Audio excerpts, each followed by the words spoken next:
Olá, eu sou a Carol Mosini, eu sou fisioterapeuta, professora e apaixonada pela fisiologia.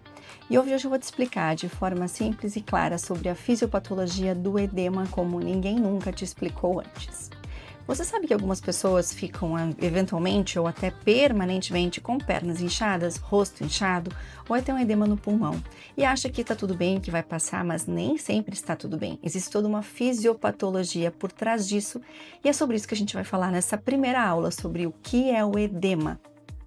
Então já aproveita e se inscreve aqui no canal, ativa o sininho que toda aula é pensada com muito carinho para você entender fisiopatologicamente como que as coisas acontecem. Então, o edema é um acúmulo anormal de líquido no espaço intersticial. Então, observem bem esta imagem.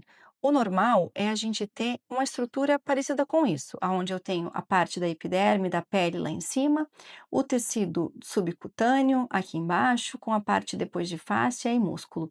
Mas o que eu quero dizer é que isso é uma situação normal, onde eu tenho células, eu tenho fluido intersticial, tenho os capilares, enfim.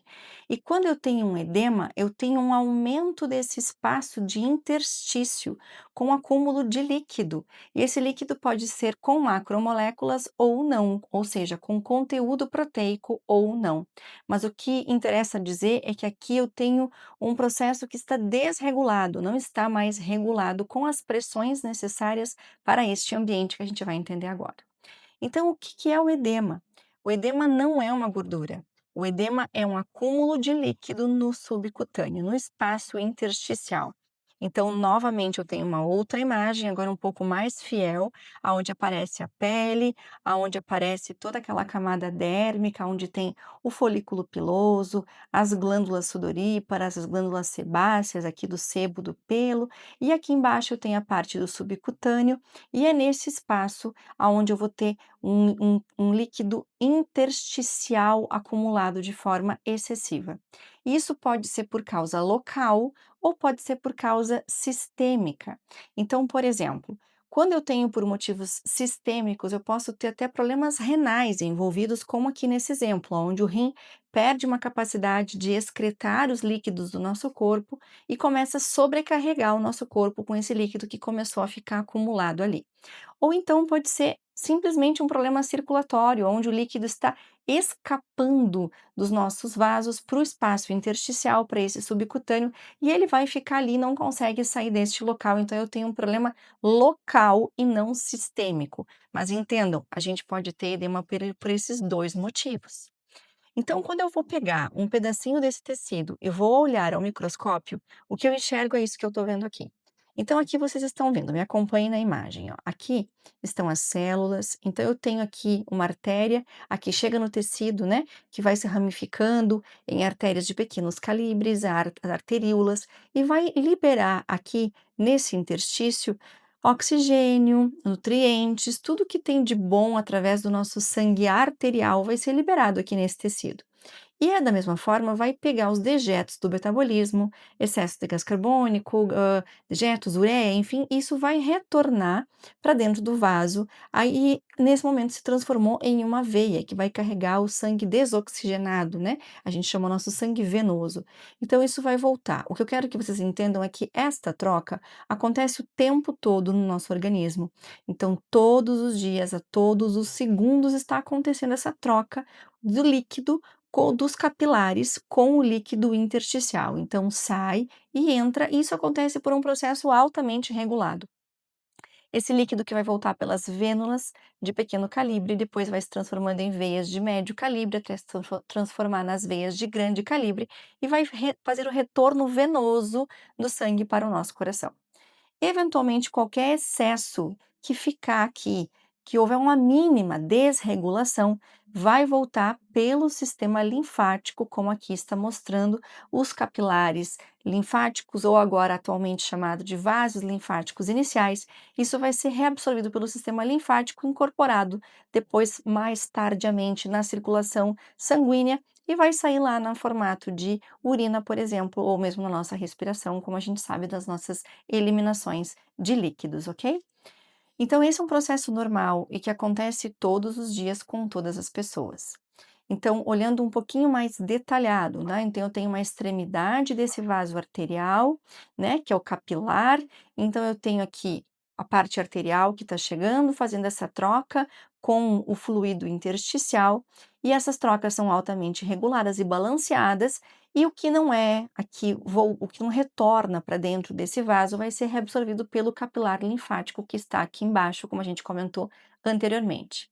Então, isso tem um balanço muito bem organizado nesse sentido, que são através das pressões, as pressões hidrostáticas e as pressões oncóticas ou osmóticas coloidais, como também são chamadas. Quais são elas e quais as diferenças?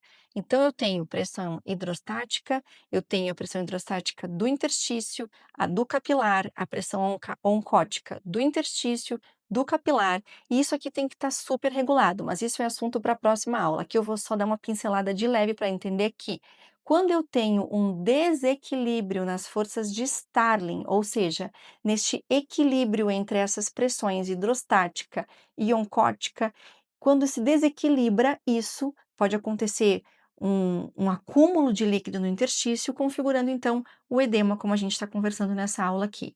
Ou então pode acontecer um aumento da permeabilidade vascular, propiciando então também um aumento, um extravasamento de líquido para o interstício.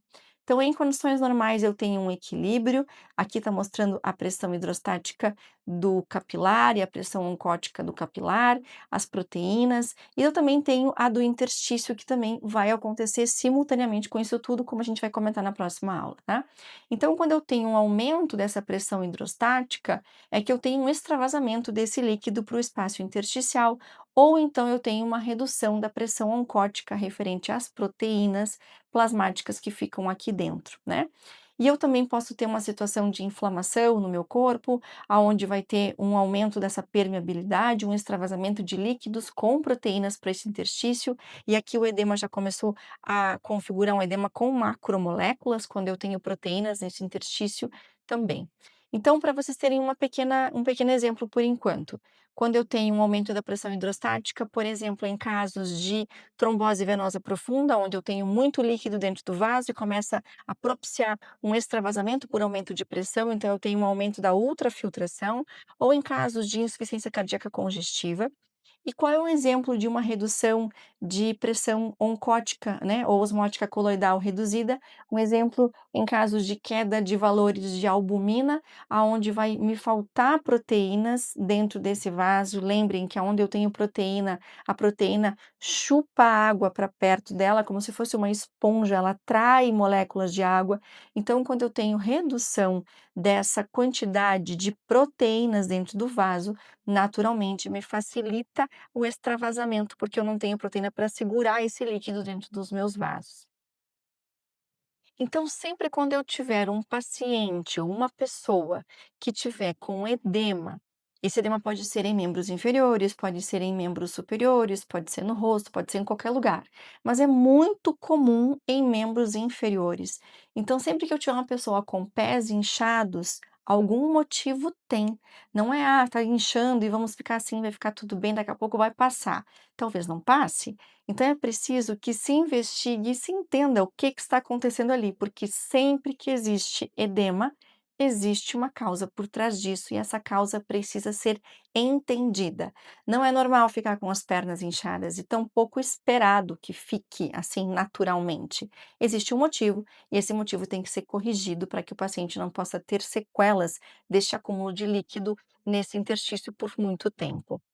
Então, aqui, quando eu tenho um edema localizado, ele pode acontecer por questões de inflamação aguda ou crônica, pode acontecer por uma trombose, como eu comentei anteriormente, ou por uma obstrução no sistema linfático que não está conseguindo reabsorver os excessos de líquido e começou a acumular mais líquido nesse espaço intersticial, ou mesmo um angioedema, como é um edema que acontece por reações alérgicas com muita liberação de mediadores, alergênicos como histamina e bradicinina, ou então o paciente tem uma infecção localizada, como no caso de erisipela, muito comum em pacientes com linfedema, assunto para uma próxima aula também.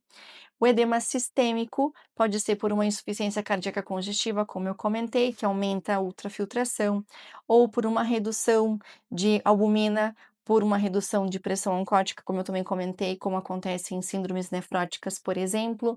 Em situações de cirrose ou até desnutrição, que também vai cair o percentual das proteínas, ou até em situações de pré-eclâmpsia por uma retenção maior de sódio nesse interstício com lesão de endotélio. Ou seja, edema existe por alguma causa e essa causa precisa ser compreendida, o porquê é que ele ocorre. Então, nas próximas aulas, fica aqui comigo que eu vou explicar agora como esse edema ocorre nos tecidos e por que, de que forma que ele ocorre, falando um pouquinho mais detalhado sobre essas pressões hidrostática e oncótica do tecido.